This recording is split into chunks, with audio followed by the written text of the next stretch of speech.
One more counter that is surging in trade after its Q4 earnings. That stock is Gravita India. We now have Nigel joining us with some of the key takeaways from the numbers. Nigel? Well, hi Vamakshi, and good to see you there.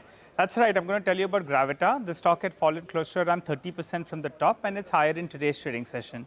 The reason is that their operating performance is quite good. So the way they look at the revenues, they include other income because they believe it's part of their operational income, and they've clarified on the channel numerous times. So revenue growth of close to around 21%, but the EBITDA number grew by close to around 32%, which meant that the margins did expand to around 11.9%. That compares with around 10.9%. So that's 100 basis points higher on a year-on-year basis. The PAT number as well did spike up by close to 37%. Couple of elements out here.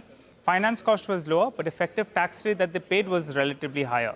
So that's what explains the PAT performance. Operationally, though, things look good. Segmental, well, lead is the bulk of their business, and the lead revenue growth was good. The EBIT number was very, very good. Came in at around 114 crores. That compares with around 80 crores on a year-on-year basis. And just take a look at it on a unit basis.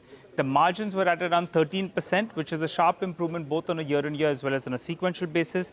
And the EBITDA per unit, well, that clocked in 20,500 rupees per ton, which is much better than what we have seen in the previous quarter as well as on a year-on-year basis. Gravita doing well in trade today. Maybe it fell a little too much from the recent peak, and the performance of the lead business looked quite good. Back to you. Thank you so much, Nigel, for joining in and giving us a sense of how exactly the results of Gravita India panned out. But one stock